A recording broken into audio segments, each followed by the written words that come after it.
చెప్తారా? ఎలా చెప్పాలి? మాట్లాడి. మీరు అత్తయ్య కాదు కదా నాకు సంకేతాల భాషలో చెప్పడానికి. నాకు తెలుసు, కానీ ఎలా చెప్పాలా అని నేను ఆలోచిస్తున్నా. చాలా విచిత్రమైన కల శారదా, నాకు అర్థం కావడం లేదు. అది మంచికో లేక చెడుకో. చూడండి, కల మంచిదైనా లేదా చెడ్డదైనా కానీ రావడం మాత్రం నిజమే. ఎందుకంటే తెల్లారు వచ్చిన కల కదా. తెల్లవారు వచ్చిన కలలు నిజమైపోతాయంట తెలుసా? సర్లే వదిలేయండి, ఇప్పుడైనా చెప్పండి. నేనేం చూశానంటే నా కలలో సాక్షాత్తు జగన్మాత మన గదిలోకి వచ్చింది. సాక్షాత్తు భవానీ దర్శనమా? ఇది చాలా మంచిది, కానీ ఇందులో కంగారు పట్టడానికి ఉంది. ముందు కల మొత్తం విను. అమ్మ నాకేం చెప్పిందంటే తను శాశ్వతంగా విజయనగరాన్ని వదిలేసి వెళ్ళిపోతారంట. చివరిసారి నన్ను చూడ్డానికి వచ్చారు. అలా అందా ఆవిడ? అవును, ఆ మాట చెప్పేశాక తను వెళ్ళిపోయింది. నేను ఆమెను ఆపడానికి పరిగెత్తాను, కానీ తను అంతర్ధానం అయిపోయింది. ఈ కలకి అర్థం ఏమై ఉంటుంది? అమ్మా నిజంగానే ఈ నగరాన్ని వదిలి వెళ్ళిపోయిందా? తెల్లవారుజామున వచ్చిన కల శారదా? చూడండి, మీ మనసు చిన్నబుచ్చుకోకండి. ఏమంటారంటే ఒకవేళ ఏదైనా పీడకలు వస్తే పొద్దున స్నానం చేసిన తర్వాత అన్నిటికంటే ముందు తులసీదేవికి పూజ చేసుకోవడం మంచిది. దానివల్ల కలలోని చెడు ప్రభావం తొలగిపోతుందట. నువ్వు నిజమే చెప్తున్నావా? జరుగుతుంది, కానీ గుర్తుంచుకోండి, మీ చుట్టుపక్కల ఎవరూ ఉండకూడదు. మీరు త్వరగా వెళ్ళండి. స్నానం చేసిన తర్వాత తులసీదేవికి మొత్తం చెప్పేయండి. కానీ ఇప్పుడేం లాభం? నేను నీకు మొత్తం చెప్పేశాను కదా. చూడండి, భార్యాభర్తలు పరాయి వాళ్ళు కాదు కదా. మీరు ఆలస్యం చేయకండి, త్వరగా వెళ్ళండి. అలాగే.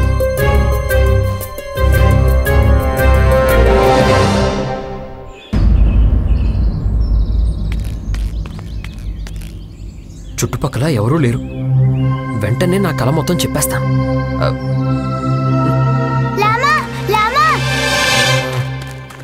ఏమిటి, నువ్వు ఇప్పుడే రావాలా? ఎప్పుడు అనుచితమైన సమయంలోనే వస్తావు. అంటే చూస్తున్నావు కదా, నేను పూజ చేస్తున్నాను. నేను కేవలం ఇదే చెప్పదనుకుంటాను. నవరాత్రికి నాకు ఆలు దత్తల కందువాళ్ళు, ఆలు దత్తల కొత్త దోతులు కావాలి. ఏమిటి? తులసిమాతకి ఎలాగైనా కల చెప్పి తీరాలి. ఇంకెవరైనా ఇక్కడికి రాకముందే గుండప్పని ఇక్కడ నుంచి పంపించాల్సి ఉంటుంది. సరే సరే, ఇప్పిస్తాను. సరేనా? నువ్వు వెళ్ళు ఇక్కడి నుంచి. అంతే, నాకు ఇప్పిందవా? అంతేనా? అయ్యో, నేను చెప్పాను కదా ఇప్పిస్తానని. వెళ్ళు. ఇదే మాట నాకు అనుమానం కలిగిస్తుంది. ఏంటా అనుమానం గుండప్ప? పితినాలిరామా, ఆలు జతల దోతులు ఇప్పించడానికి ఒప్పుకోదుమా? అలా ఎప్పటికీ తెలుగుదు. అందుకే నేను ఆలు జతల బట్టలు అలిగాను. నువ్వు గిచ్చి గిచ్చి లెందు దత్తలైనా ఇప్పిస్తావని. లామా, నాకు నిజం చెప్పు, బట్టలు ఇప్పిస్తావా లేదా? నిజమే చెప్తున్నాను. ఈసారి 6 జతల బట్టలు తప్పకుండా ఇప్పిస్తాను. సరేనా? ఇక వెళ్ళు. తులసిమాత. రామకృష్ణ పండితుల వారు. చెప్పండి కొత్తవాల్ గారు. మీకోసం మహారాజు గారి సందేశం తీసుకొచ్చాను. సందేశం ఏమిటో త్వరగా చెప్పండి, నేను పూజ చేసుకోవాలి. మహారాజు మిమ్మల్ని ఈ రోజు దర్బారుకి హాజరు కావాలని ఆదేశం ఇచ్చారు. అసలు ఈ రోజు దర్బార్ ఏమిటి? త్వరలో నవరాత్రులు ఆరంభం కాబోతున్నాయి కదా. మళ్ళీ దర్బారు విజయదశమి రోజే ఉంటుంది. ఈ రోజు ఆయుధ పూజ జరుగుతుంది. మరి ఈ రోజు మహారాజు గారు ఎందుకు పిలిచినట్టు? అవన్నీ నాకు తెలియదు. మీరు మహారాజుని అడగండి. నా పని మీకు సందేశం ఇవ్వడం. నేను ఇచ్చాను, నా పని పూర్తి చేశాను. ఇక నేను వస్తాను. ప్రణామాలు. ప్రణామాలు. రాజుకి చాకిరీ అంటే ఇలాగే ఉంటుంది. మనకంటూ సమయం ఉండదు. ఎప్పుడు అనిపిస్తే అప్పుడు రమ్మంటారు. నేను వెంటనే పూజ చేసుకోవాలి.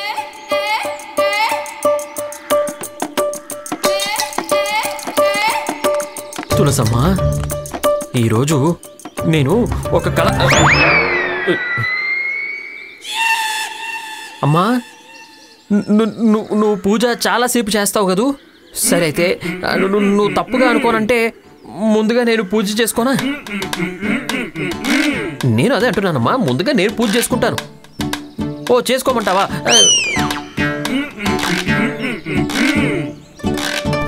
ఇద్దరం కలిసే పూజ చేయాలా?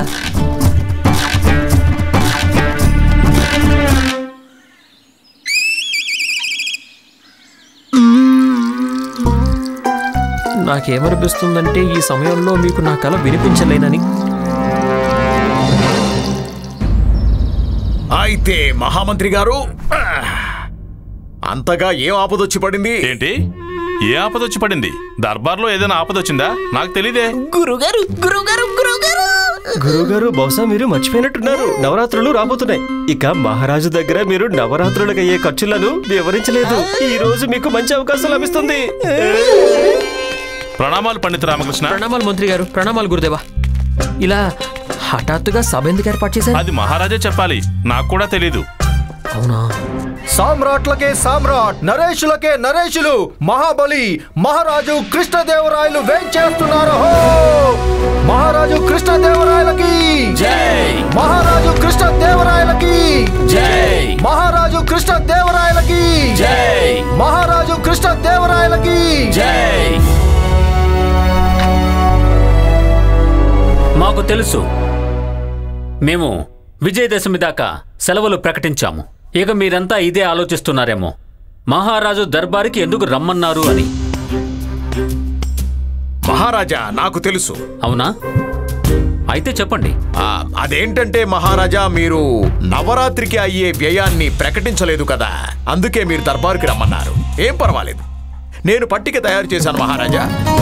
మొత్తం కలిసి 50,000 బంగారు నాణేలు ఖర్చవుతాయి మహారాజా. సరే గురువర్య, ఈ విషయం గురించి కూడా మాట్లాడదాము. కానీ ఈ రోజు మేము మిమ్మల్ని ఈ కారణంతో రమ్మనలేదు. మరి ఏ కారణంతో రమ్మన్నారు? ఈ రోజు మేము మీ అందరినీ రమ్మన్నాము ఎందుకంటే ఒక అతిపెద్ద గంభీరమైన సమస్య వచ్చి పడింది. ఇంతకీ ఆ సమస్య ఏంటి మహారాజా? గురువర్య, మీకు మా సఖి గుర్తుండే ఉంటుంది కదా, జిల్లి. అవును మహారాజా, తను మీ తోటమాలి కూతురు కదా. అవునవును. ఆ బాలిక చిన్నదయ్యుండి కూడా మిమ్మల్ని పేరు పెట్టి పిలుస్తుంది కదా. అవును, తను మమ్మల్ని కృష్ణదేవరాయ అంటుంది. కానీ తను నా మిత్రురాలు. మిత్రత్వంలో చిన్న పెద్ద ఏమిటి? అవును. ఆ జిల్లీకి ఒక సమస్య వచ్చింది. ఇక మాకు ఆశ మాత్రమే కాదు, నిజానికి పూర్తి నమ్మకం ఉంది. గురువర్య, మీరు ఆ సమస్యకి పరిష్కారం తప్పక చూపిస్తారని. తప్పకుండా మహారాజా, తప్పకుండా. అయితే మేము ప్రవేశపెడుతున్నాము మా మిత్రురాలు జిల్లిని. జిల్లి!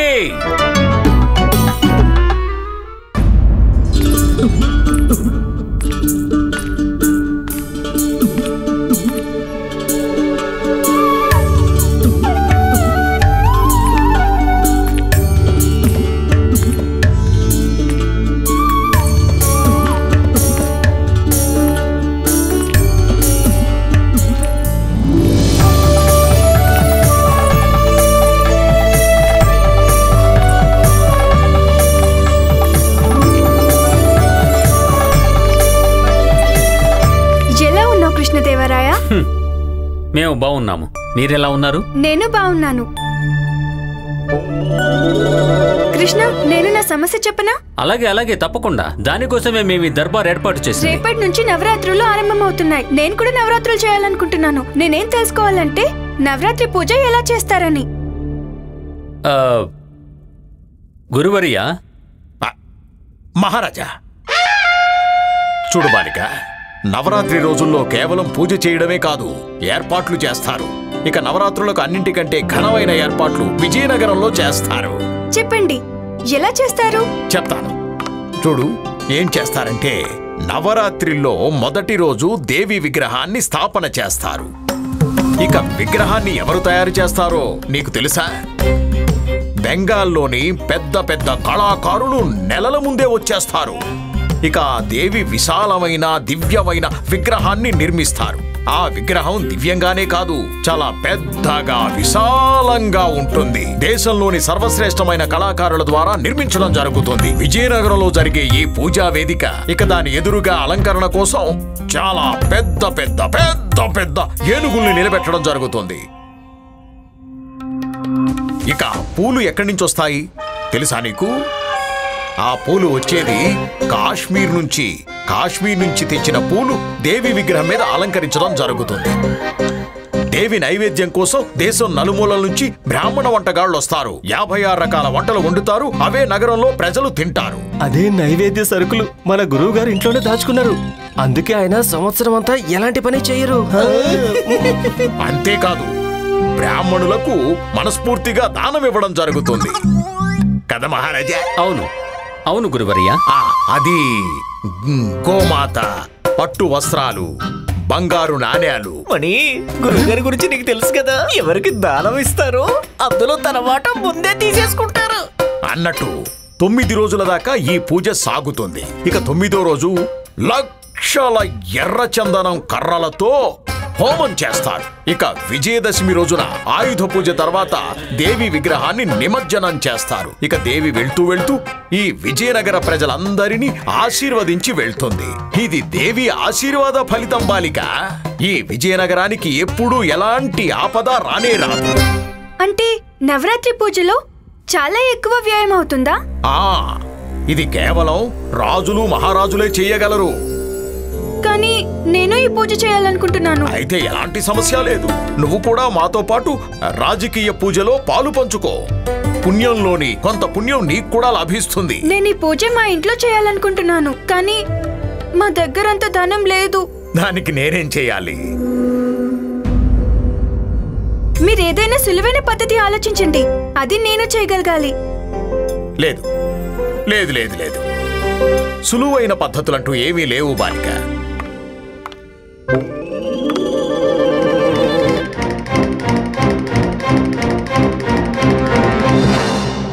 అంటే కృష్ణదేవరాయ, మా ఇంటికి ఆ దేవి ఎప్పటికీ రాదా?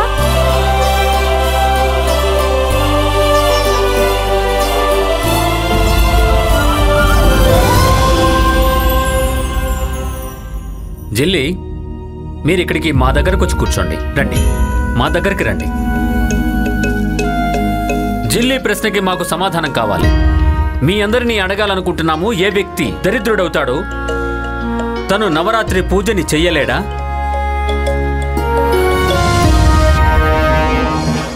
చూడండి మహారాజా, ఆ తల్లికి ఎవరైనా పూజ చేయొచ్చు, ధనవంతుడైనా దరిద్రుడైనా సరే.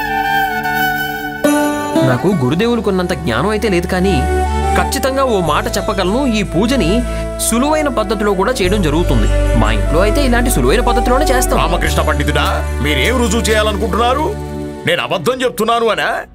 లేదు గురుదేవా, నేను కేవలం సులువైన పద్ధతి గురించి మాత్రమే చెప్తున్నాను. దాని గురించి నాకు తెలుసు కాబట్టి. ఒకవేళ మీకు అభ్యంతరం అయితే నేను చెప్పను. లేదు పండిత రామకృష్ణ, మేము మీరు చెప్పే సులువైన పద్ధతి గురించి తెలుసుకోవాలనుకుంటున్నాం. చెప్పండి. ధన్యవాదాలు మహారాజా. మహారాజా, నవరాత్రి ఉత్సవానికి అన్నిటికంటే ముందు ఇంటి వాకిలిని పేడతో అలకడం జరుగుతుంది.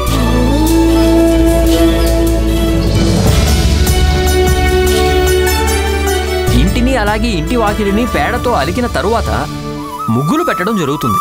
ముగ్గులా? అవును, కానీ బయట నుంచి రంగులను తెచ్చుకోవాల్సిన అవసరం లేదు. నువ్వు పిండి ఇంకా బియ్యం గింజలతో కూడా ముగ్గులు పెట్టవచ్చు.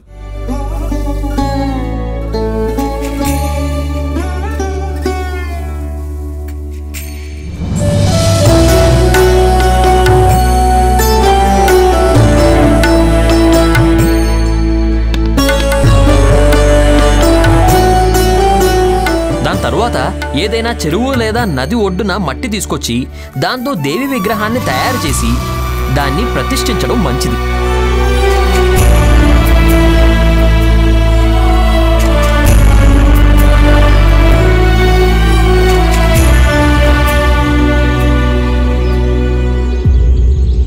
దాని తర్వాత దేవి విగ్రహం ముందు కొంచెం మట్టి పోసి దాని మీద కొన్ని నీళ్లు చిలకరించి ఒక కలశం పెట్టడం శ్రేష్టం. ఎలాంటి కలశం? నీకేది దొరికితే అదే. నీకున్న తాహతు ప్రకారం మట్టి కలశాన్ని కూడా పెట్టొచ్చు. ఆ కలశంలో నీళ్లు ఇంకా పసుపు కొమ్ము వేసి దాని మీద మామిడి ఇంకా వేప కొమ్మలు పెట్టి ఒక మట్టి పాత్రలో ఇంట్లో ఎలాంటి ధాన్యమున్నా సరే అవి పోసి దాని మీద ఒక కొబ్బరికాయని పెట్టాలి. ఇక దాని తర్వాత పూజ ప్రారంభించాలి. పూజా విధానం ఏంటి పండిత రామకృష్ణ? పూజ కూడా మన భక్తి ప్రకారమే చెయ్యాలి. కానీ ఒకవేళ ఎవరైనా పూర్తిగా పేదవాళ్ళైతే, ఎవరికి పూజా విధానం గురించి తెలీదో, దేవి విగ్రహం మీద ఒక పువ్వుతో నీళ్లు చిలకరించి ఎర్ర కుంకుమ చల్లడం మంచిది. తర్వాత ఎలాంటి పూలు దొరికినా సరే అవి దేవికి సమర్పించాలి. ఎలాంటి పళ్ళు దొరికినా కనీసం రేగి పళ్ళైనా సరే అవి కూడా దేవికి సమర్పించవచ్చు. ఇక బెల్లం అయితే అతి పేదవాడి ఇంట్లోనైనా ఉంటుంది కదా గురుదేవా. అది తల్లికి చాలా ప్రియమైనది. అందుకే అమ్మవారికి బెల్లంతో నైవేద్యం తప్పకుండా పెట్టి తీరాలి. అలాగే దశమి రోజున కూడా ఏవో ప్రత్యేకమైన వంటకాలు చేయాల్సిన అవసరం లేదు. కేవలం బెల్లం ఇంకా బియ్యంతో పరవాన్నం వండి దేవికి సమర్పిస్తే చాలు. దాని తర్వాత ఏ మంత్రం గుర్తున్నా సరే దాంతో దేవిని స్తుతించుకుంటే చాలు. మంత్రాలా? ఒకవేళ ఏ మంత్రం మనకి రాకపోతే కేవలం అమ్మా అంటూ పిలిస్తే చాలు. ఎందుకంటే ఆ దేవికున్న అతిపెద్ద మంత్రం అమ్మా అని పిలవడమే. ఎవరైతే తనని అమ్మ అని పిలుస్తారో అమ్మ వాళ్ళ కష్టాలన్నీ తీరుస్తుంది. నిజమా?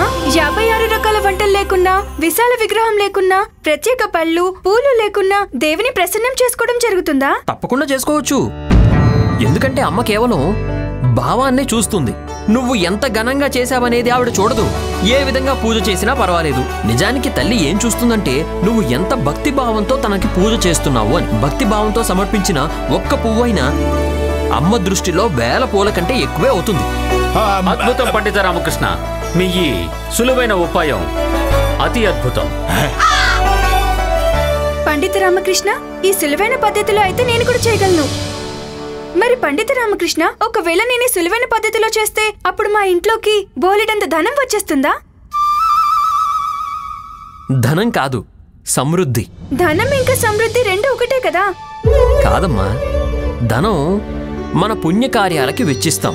మన సంతానం యొక్క చదువుకి కూడా సహాయపడుతుంది. లేదా ఎవరైనా పేదవాడికి దానం ఇవ్వడానికి పనికొస్తుంది కదా, ఆ ధనాన్ని సమృద్ధి అంటాం.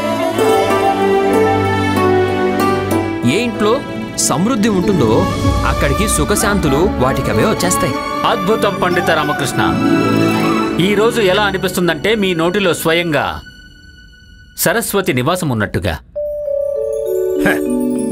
మీరు అద్భుతంగా వ్యాఖ్యానించారు. అంటే పండిత రామకృష్ణ, ఒకవేళ నేను ఈ నవరాత్రి పూజ చేస్తే అప్పుడు మా ఇంట్లో ఎల్లప్పుడూ సమృద్ధి నివాసం ఉంటుందా? చూడు తల్లి, నవరాత్రి పూజ ఒక విశిష్టమైన పూజ. కానీ సమృద్ధి అనేది ఏ ఇంట్లో ఉంటుందంటే ఎక్కడ దినచర్య ఉత్తమమైన పద్ధతిలో చేస్తుంటారో ఆ ఇంట్లో మాత్రమే. దినచర్య అంటే ఏంటది? దినచర్యకి అర్థం ఏమిటంటే మనం జీవించే పద్ధతి. మనం రాత్రి తొందరగా పడుకుని ప్రాతకాలంలో సూర్యోదయానికి ముందే లేవడం చాలా మంచిది. దాని తర్వాత స్నానాధికాలు ముగించి మన శరీరాన్ని శుభ్రం చేసుకోవాలి. మన శరీరాన్ని మందిరంతో పోలుస్తారు. ఎందుకంటే ఈ శరీరంలో మన ఆత్మ నివాసం ఉంటుంది. అందుకే ఈ మందిరాన్ని లోపల నుంచి బయట నుంచి నిర్మలంగా ఉంచడం ముఖ్యం. అలా చేస్తే మనం ఎక్కడుంటామో ఆ ఇల్లు కూడా మందిరమే అవుతుంది. దాన్ని కూడా శుభ్రంగా ఉంచాలి. ఎందుకంటే శుభ్రమైన ఇంట్లోకే దేవి అలాగే దివ్యశక్తులు ప్రవేశించగలుగుతాయి. మనం ఎప్పుడు మితాహారం తీసుకోవాలి. అది ఎక్కువ కాకూడదు, తక్కువ కాకూడదు. ఎందుకంటే మితాహారమే మనల్ని ఆరోగ్యంగా ఉంచుతుంది. ఆరోగ్యంగా ఉండడం ఎందుకు అవసరం అంటే ఆరోగ్యకరమైన శరీరంలోనే స్వచ్ఛమైన మనసు ఉంటుంది. మనం ఎప్పుడూ పెద్దల్ని గౌరవించాలి. ఎందుకంటే పెద్దల ఆశీర్వాదాలే మనల్ని కష్టాల నుంచి కాపాడతాయి. అలాగే అన్నిటికంటే ముఖ్యమైన విషయం, స్త్రీలని గౌరవించాలి. ప్రతి స్త్రీని గౌరవించడం ముఖ్యం. తల్లి, భార్య, చెల్లెలు ఎవరిలోనైనా సరే ఎప్పుడూ ఎలాంటి భేదం ఉండకూడదు. భార్యని ఎంతగా ప్రేమిస్తామో తల్లిని కూడా అంతే ప్రేమించాలి. అలాగే తల్లిని ఎంత అభిమానిస్తామో భార్యని కూడా అంతగానే అభిమానించాలి. ఇంట్లోనే ప్రతి స్త్రీని సుఖంగా ఉంచాలి. ఎందుకంటే ఏ ఇంట్లో స్త్రీ సంతోషంగా ఉంటుందో ఆ ఇల్లు సమృద్ధిగా ఉంటుంది. ఇక ఏ ఇంట్లో స్త్రీ బాధపడుతుందో అక్కడ దరిద్రం తాండవిస్తుంది. మన వేదాలు, పురాణాలు, శాస్త్రాల్లో ఏం చెప్పారంటే ఎప్పుడూ ఎవరిని నిందించొద్దు అని, ఆత్మస్తుతి చేసుకోవద్దు అని, కపటంగా ఉండొద్దని చెప్పారు. మనకి వీలైనంతలో ఎదుటివారికి మనం మేలే చెయ్యాలి. మేలు గనక చెయ్యలేకపోతే కీడు మాత్రం అస్సలు చేయకూడదు. పెద్దల మీద గౌరవం, భక్తిభావం, శ్రద్ధ, ధర్మపారాయణత్వం, స్వచ్ఛమైన మనసు, మంచి పనులు, మన కర్తవ్యాలని నిర్వహించడం, మన బాధ్యతల్ని నిర్వర్తించడం, ఎప్పుడూ ఎవరిని నిందించకుండా ఉండడం, ఇతరులకి సహాయం చేయడం, ఎప్పుడూ ఎవరిని చెడుగా అనకూడదు. అలాగే మనసులోకి అధర్మపు, దుర్మార్గపు ఆలోచనల్ని అస్సలు రానివ్వకూడదు. ఇవన్నీ ఎలాంటి సంస్కారాలంటే వీటిని మనం ప్రతిరోజు పాటిస్తే అప్పుడు మన ఇంట్లో ఎల్లప్పుడూ దేవి నివాసం ఉంటుంది. ఇక ఏ ఇంట్లో అయితే దేవి నివాసం ఉంటుందో ఆ ఇంట్లో సమృద్ధి తనకి తానుగా నివాసం ఉంటుంది. చాలా ఎక్కువ మాట్లాడుతున్నాడు.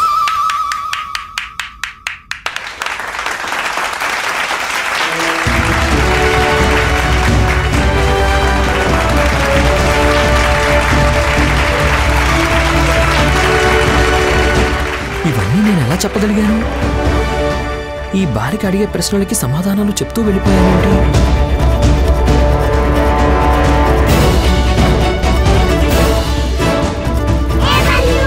రమా, ఖచ్చితంగా నీ నోటి నుంచి ఆ తల్లే అందరి మేలు కోసం ఇవన్నీ చెప్పించినట్టుంది.